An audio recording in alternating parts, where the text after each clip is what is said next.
오늘 본문의 말씀은 사복음서에 공이 기록되어 있는 우리가 흔히 말하는 종려주일이라는 말씀 중에 본문입니다. 그런데 여러분 생각 밖으로 이 종려주일이란 말은 사용한 지가 오래되지 않았습니다. 채 100년이 안 되는 그 이전에 호산나 주일 또는 오히려 나귀 타고 오신 주님이라 해서 나귀 주일 아니면 고난 주일 이렇게 오히려 더 알려졌던 주일이죠. 종려나무 가지를 흔들었다 해서 종려주일이라고 하는데 사실 종려나무 가지를 흔드는 장면도 요한복음에 잠시 소개되는 그런 정도로 그렇게 많이 등장하지는 않습니다. 오늘 본문은 어쨌든 예수님께서 이제 공생의 마무리를 위해서 예루살렘 입성하는 장면으로 시작합니다. 그러니까 감람산에서 그 중턱에 있는 벳바게와 베다니 두 마을 사이에서 예루살렘까지는 약 3km 정도의 거리라고 합니다. 그 거리를 들어오시면서 예수님은 걸어서 오질 않고 나귀 새끼를 타고 들어오시는 장면으로 소개가 되고 있습니다. 나귀를 타고 들어오신 예수님을 맞이하면서 많은 군중들이 앞서가고 뒤에 따르면서 호산나 다윗의 자손 오시는 이여 호산나 하면서 이제 우리를 구원하라는 이 호산나의 의미가 구원하소서 그런 의미거든요. 이제 우리를 구원하소서라고 외치고 있는 장면을 보게 됩니다. 그러면 우리 본문을 여러분 이해하기 위해서 본문의 배경을 여러분 몇 가지 생각해 보셔야 됩니다. 첫째는 예수님의 여러분 유월절 최후의 만찬을 기억하시면서 왜 예수님이 그 많은 절기 중에서 유월절에 예루살렘에 들어오시고 그리고 유월절 최후의 만찬을 통해서 마지막 만찬을 남기신 다음에 십자가를 지셨는가 하는 부연이죠. 여러분 이제 성경을 보시면은 흔히 말하는 이스라엘의 3대 절기 유월절이라든지 맥추절, 초막절 또는 이걸 다른 명칭으로 무교절, 초실절 또 오순절 이런 표현들이 등장을 하는 3대 절기가 있습니다. 이 3대 절기가 조금 다양한 표현으로 나오니까 여러 절기가 있는 것처럼 생각할 수 있는데 이스라엘의 중요한 3대 절기는 이 세 가지였죠. 그런데 이 세 가지 가운데 가장 저들에게 중요하게 여겼던 절기는 유월절이었습니다. 유월절은 애굽의 노예에서 해방된 것을 기념하는 사건이었기 때문에 잊을 수 없는 사건이었습니다. 그런데 여러분 예수님은 이 유월절 사건을 통해서 우리에게 유월절이 이스라엘의 민족 구원이었다면 예수님의 최후의 만찬을 통해서 온 인류를 구원하시는 하나님의 선언을 듣게 됩니다. 그래서 유월절이 민족 구원의 절기였다면 예수님의 최후의 만찬은 온 인류를 구원하시려는 하나님의 계획이 이제 선포되는 시간들이었던 것이죠. 그리고 여러분 유월절 하면 이제 빼놓을 수 없는 것이 어린 양입니다. 어린 양. 제물이 필요했죠. 양고기를 먹고 그리고 누룩 없는 빵을 먹고 그다음에 쓴 나물을 먹었던 게 대표적인 음식들입니다. 그렇게 먹었는데 여러분 유월절 만찬을 통해서 주님은 우리에게 예수 그리스도가 하나님의 어린 양이다. 하나님의 대속물이다. 하나님의 어린 양으로 오신 희생양으로 오신 예수님을 우리에게 소개하고 있는 것이죠. 그래서 그가 하나님의 대속물이 되셨음을 선포하고 있는 것입니다. 네, 여러분 유월절 사건은 사실은 아브라함과 맺은 언약이 성취돼서 그 민족을 이루어서 이제 노예에서 해방되고 구원에 가시는 과정을 설명하고 있습니다. 아브라함을 불러내셔서 내가 너로 큰 민족을 이루겠다 그렇게 약속을 했죠. 그 말씀대로 하나님은 요셉을 애굽에 먼저 들어보내시고 야곱의 70가족 70인 식구를 그 고센 땅에 보내셔서 430년의 세월이 지나면서 큰 민족을 이루게 하셨습니다. 그러니까 유월절 사건은 아브라함과 맺은 언약이 이제 성취되어 가고는 그래서 큰 민족을 이룬 이 민족을 구원해내시는 언약의 하나님, 변함없는 하나님, 한 개인과 맺었던 그 언약을 그때 반드시 이루어 주시는 하나님을 우리에게 소개하고 있는 것입니다. 마찬가지로 유월절을 통해서 예수님이 최후의 만찬을 드시면서 우리에게 말씀하고 싶은 것은 새 언약이 너에게 열렸다. 민족을 이루었던 그 구원의 역사가 있었다면 이제는 만백성을 구원하는 예수 그리스도의 새 언약을 우리에게 소개하고 계시는 것이죠. 그리고 여러분, 유월절 하면 빼놓을 수 없는 것이 피 묻은 어린 양의 피, 어린 양의 피를 문설주의 임방에 바름으로 죽음의 사자가 그 집을 건너가는, 패스오버했다, 뛰어넘었다, 그런 의미가 있는 절기 아닙니까? 예수님은 자신의 피를 통해서, 우리가 말한 보혈을 통해서 우리의 모든 죄와 허물을 용서하시고 우리가 영원한 멸망에서 벗어난 하나님의 새로운 사람, 새로운 구원의 백성이 되었다는 것을 선포해 주시는 것이죠. 이런 의미가 있어서 이 유월절과 예수님, 그런데 이제 문제가 생겼습니다. 예수님이 들어오면서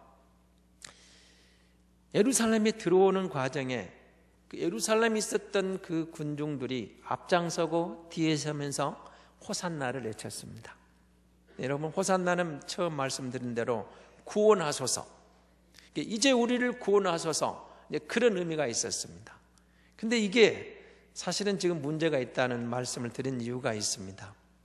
이들이 기억하는 이 구원과 예수님이 들어오시는 구원과는 거리가 멀었습니다. 그럼 여러분, 또 이 장면을 조금 이해하시기 위해서 요한복음 10장에 보면 여러분, 수전절이라는 절기가 등장합니다. 근데 여러분, 이 수전절은 구약 성경에는 등장하지 않습니다. 신약 성경에서도 요한복음에만 달랑 등장하는 이 수전절이 있습니다.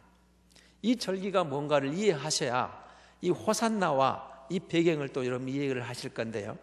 수전절은 뭐 3대 절기에도 들어있지 않고, 아니 구약 성경에서 여러분 수전절을 찾을 수가 없습니다.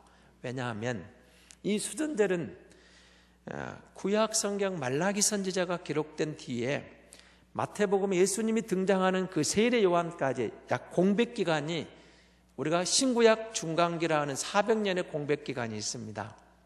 그 가운데서 예수님이 오시기 전 BC 165년에 일어났던 사건입니다. 여러분, 이스라엘이 멸망당한 BC 586년 유다가 망하고 그 위에 이제 포로로 귀환을 해서 스룹바벨의 성전이 재건되면서 성전이 회복됐지만 나라가 회복된 것은 아니었습니다. 그래서 그 뒤에도 이들은 페르시아에 의해서, 헬라에 의해서, 그리고 오늘 본문의 배경은 이제 로마 제국에 의해서 억압받고 있는 그런 상황에서 이런 상황들이 전개되고 있는 것입니다.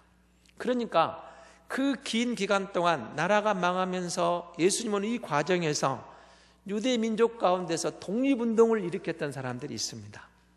대표적인 사람이 마카비 왕조가 나중에 들어서게 되는데요. 이 마카비 가문이 상당히 그 유명 그 이스라엘의 가문이었는데, 그 가운데 아들들 가운데 그 유다라는 사람이 등장합니다. 이 사람이 BC 165년에 등장을 해가지고 예루살렘을 회복하고 예루살렘 안에 있는 이방인을 전부 추방시켜 버립니다.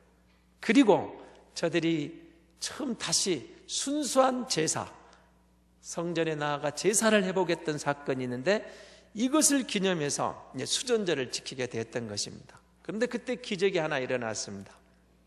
여러분, 이제 성화를 보시다 보면 이렇게 촛대가 있는데, 다른 촛대는 여러분 12지파를 상징하는 12개의 촛대가 양옆에 있는데 8개가 있는 촛대가 있습니다. 한쪽에 4개, 한쪽에 4개에서 8개가 촛대가 있는 이 촛대가 수전절을 상징하는 그런 촛대입니다. 불을 켜야 되지 않겠습니까? 이방인을 다 추방하고 이제 제사를 드리면서 불을 켜야 됐는데 이상하리만큼 그때에 기름이 없었어요. 기름이 달랑 하루치 분량만의 기름이 있었습니다. 그러니까 촛불을 켜놓고 이제 불을 밝혀놓고 하루가 지나면 이게 꺼져버리잖아요. 그런데 원래 성전의 촛대는 24시간 계속 밝혀 있어야 했습니다. 그동안에 빨리 기름을 구해야 될 거 아니겠습니까? 그러나 기름을 구하지를 못했습니다. 하루, 이틀, 사흘, 무려 8일간 기름을 구하지 못했는데 놀랍게도 그 불이 8일 동안 꺼지지 않았답니다. 그래서 그 불이 8일 동안 꺼지지 않은 것을 기념해서 이스라엘 백성들이 수전절을 그날 8일 동안 이 절기를 지키면서 빛이신 하나님을 경배했던 것이죠. 근데 여러분, 이 요한복음 10장에서 이 빛이 수전절 이야기를 예수님이 언급하는 데 주목을 하셔야 됩니다. 그 의미는 8장에 보면 가늠하다 현장에 잡힌 여인을 구하신 다음에 주님이 이렇게 선언합니다. 나는 세상의 빛이다. 빛이신 당신을 소개하고 있는 거죠. 내가 세상의 빛이다.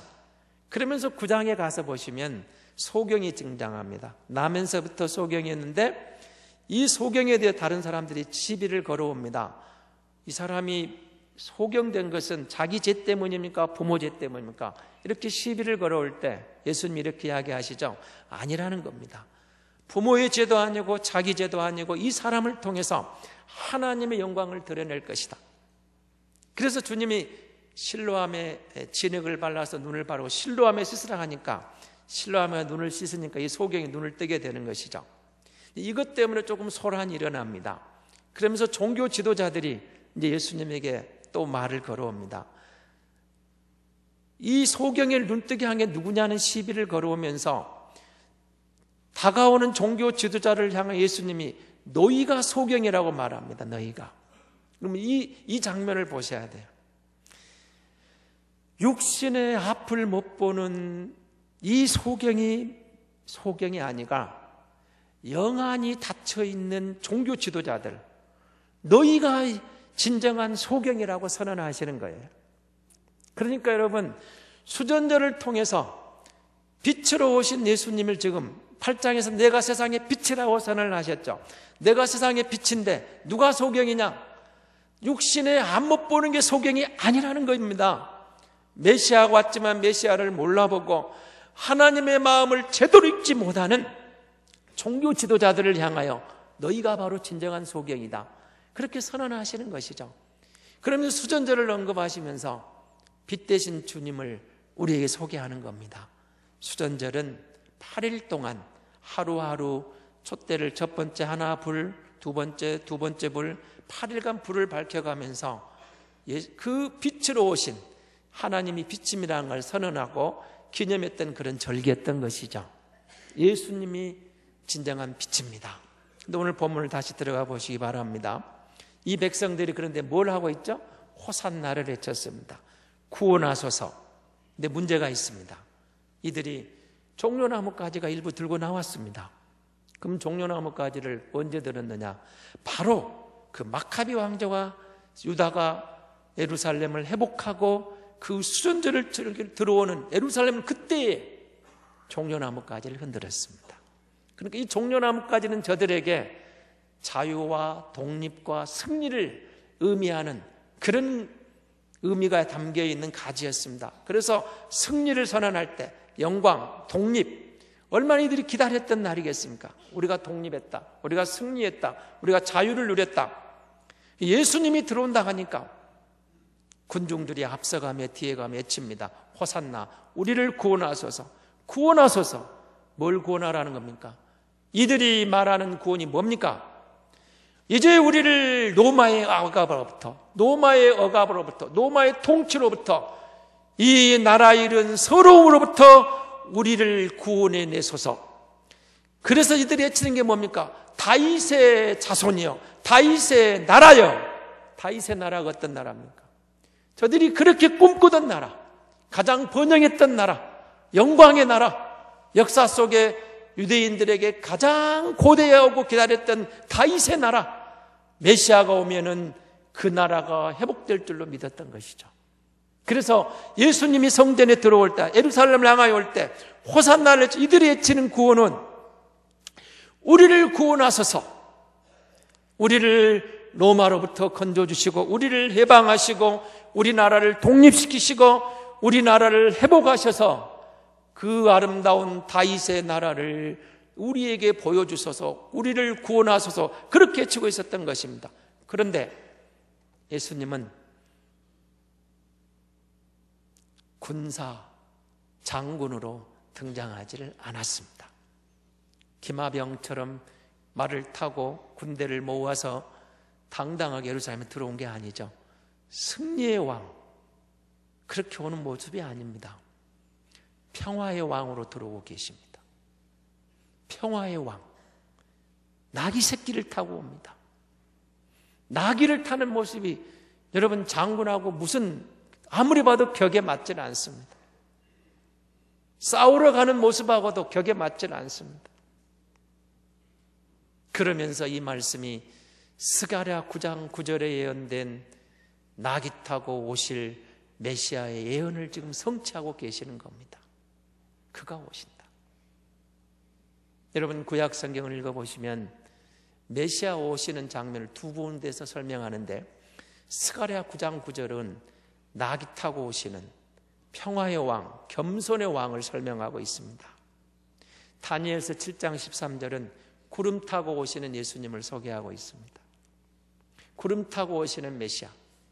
그런데 여러분 성경에는 등장하지 않습니다만은 탈무드에는 이런 이야기가 전해옵니다.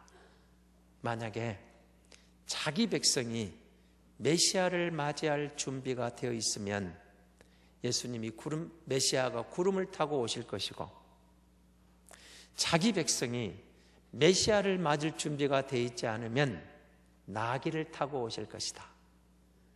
그렇게 탈무드에서는 전해오고 있습니다. 그러면 여러분 예수님이 예루살렘에 들어올 때 유대 백성은 메시아를 맞을 준비가 되어 있었습니까? 안 되어 있었습니까?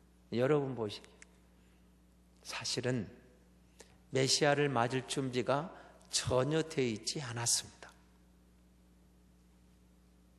그래서 메시아를 알아보지도 못했고, 자기들이 기대하는 메시아는 마카비 왕조처럼 이 로마로부터 자기들을 건져내는 다윗의 나라를 회복할 그런 승리의 왕을, 전쟁에 승리할 수 있는 다윗과 같은 용사를 기대했던 것입니다. 그러니까 예수님을 알아보지를 못했습니다.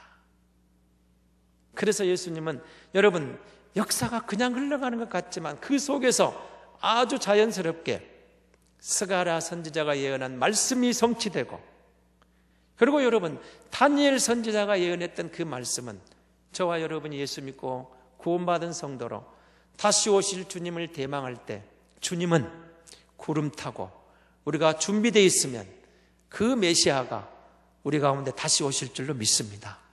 이 말씀을 우리가 믿는 겁니다. 근데 문제는 호산나를 외치는데 이제 우리를 구원하소서, 사실은 예수님이 들어오는 것과는 조금 방향이 잘못되고 있는 겁니다. 예수님은 섬기러 오셨습니다.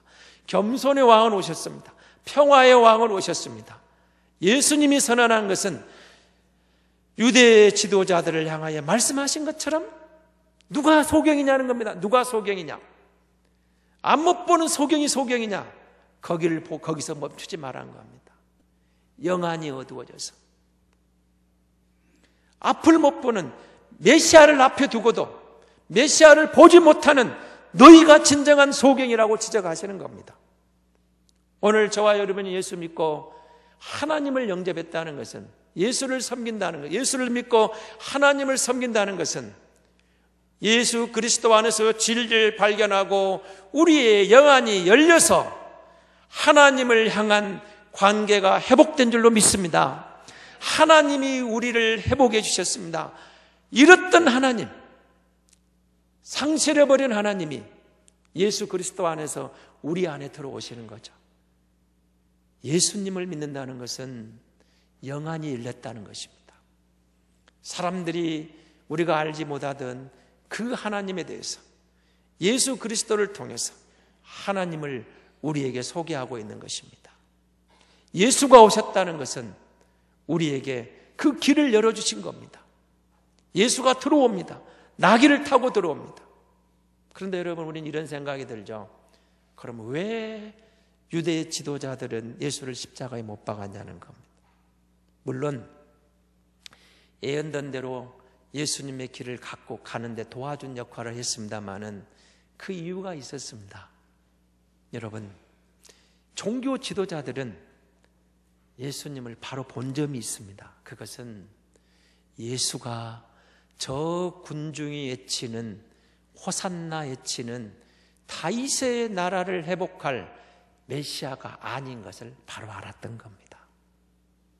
무슨 말인가 하면 예수 그리스도가 다윗의 나라를 회복한, 자기들이 기다린 정치적인 메시아, 자기들이 로마로부터 해방시킬 메시아가 아닌 거예요. 아닌 거예요. 이들은 그건 봤습니다. 그런데 군중들이 외칩니다. 호산나에 우리를 구원하소서. 뒤에 있는 종교 지도자들이 생각하면 아니라는 겁니다. 그 구세주가 아닙니다. 너희가 생각하는 그런 정치적인 메시아가 아닌데, 그러다가 만약에 반동으로, 이 반역 독립운동으로, 로마 어떤 백성들의 폭동으로 몰리게 되면 다시 로마에 놀라운 피바람이 분다는 것이죠. 그러니까 여러분, 이 장면이 무슨 장면이냐면요, 독립운동을 했다. 그럼 뭐가 나오겠습니까? 이미 이스라엘 역사에 그 부분이 나옵니다마는 예루살렘 회복하다 실패하면 철저하게 보복을 당했습니다. 피비린내 나는 보복을 당했습니다. 수많은 유대인이 죽었습니다. 그리고 더러는 아예 어떤 때는 로마 황제에 의해서 예루살렘에 유대인 출입 금지 명령까지 내린 적도 있습니다. 철저하게 보복을 당한다. 종교 지도자들이 본 것은 그거였습니다. 너희가 생각하는 정치적인 메시아가 아니라는 겁니다. 예수는 그런 메시아가 아니다. 그래서 저들은 예수를 십자가에 못 박아 버렸던 것이죠. 십자가에 못 박아 버릴 때 우리는 오늘 본문에 등장하는 이 군중들이 3, 4일 후에 예수를 십자가에 못 박으라고 외친 것으로 생각을 합니다. 그러나 사실은 조금 여기도 문제가 있습니다. 여러분, 이 따르는 무리가 누군가에 대해 주목을 하셔야 됩니다. 6월절이었습니다. 6월절이면 성인 이스라엘은 전부 예루살렘으로 모여들었습니다. 당시 예루살렘의 인구를 약 10만 명으로 보면 이런 절기 때는 보통 150만 명, 200만 명이 몰려왔다고 그럽니다. 그럼 여러분 한번 생각을 해보십시오.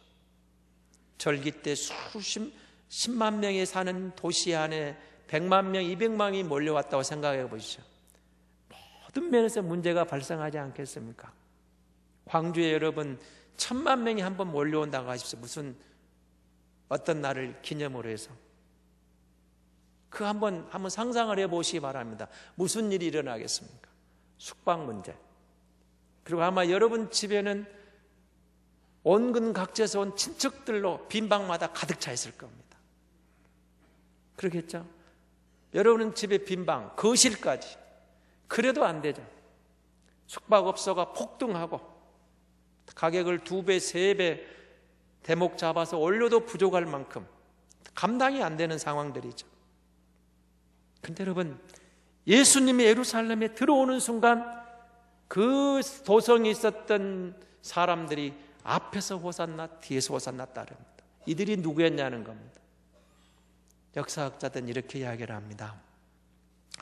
지방에서 몰려온, 그리고 디아스포라 흩어져 있던 유대인들 가운데 그들이 주종을 이루었다는 겁니다. 그러니까 그들이 앞장서서 이들은 적어도 예수님에 대한 이야기를 듣고 우리 메시아다, 우리를 구원할 거다, 이렇게 생각해 호산나를 외쳤던 것입니다. 그리고 이 장면을 주목하고 있던 종교 지도자들은 2, 3일 지난 뒤에 예루살렘 주민들을 선동을 해서 예수님을 십자가에 못 박게 했습니다. 잘 생각해 보시기 바랍니다.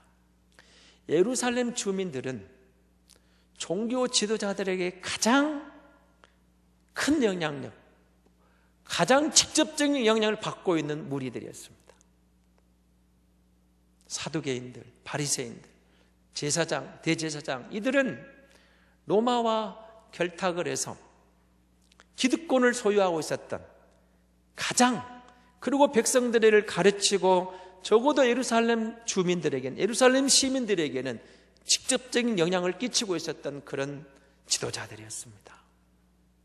이 지도자들은 그들을 선동해서 예수를 십자가에 못 박게 했습니다. 그리고 주님은 그 십자가를 지심으로 우리에게 참 생명의 길을 열어주신 것이죠. 사랑하는 성도 여러분, 종료주일, 고난주간을 시작하는 이날, 우리는 이 호산나 구원하소서 이 말씀을 들으면서 지금 저와 여러분은 어떤 구원자를 찾고 계십니까?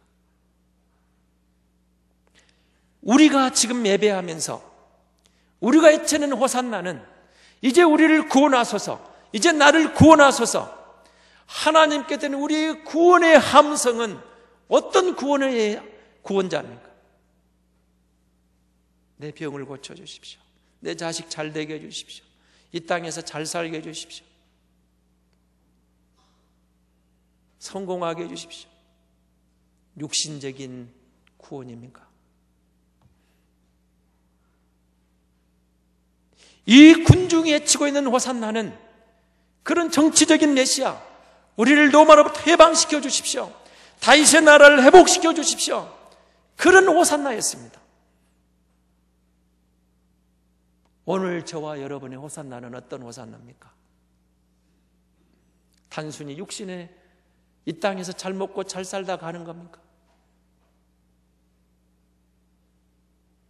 주님은 예루살렘에 들어오실 때 그 메시아로, 그 왕으로 들어오지 않았습니다.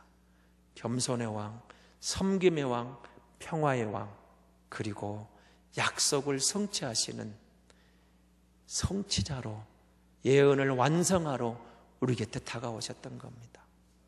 우리가 만나는 예수는, 우리가 찾는 예수는 단순히 육신의 안락함을 주는 메시아가 아니었습니다. 우리 인간의 근본적인, 우리의 심령의 문제, 우리의 마음의 문제, 우리의 속 안에 세상 것으로는 도저히 풀 수 없는 인간의 그 십자가, 그 고뇌, 사람의 방법으로는 해결할 수 없는 우리 마음속에 있는 그 심령의 문제, 죄의 문제, 하나님을 잃어버린 그 근본적인 문제를 해결하기 위해서 그가 이 땅에 오신 겁니다.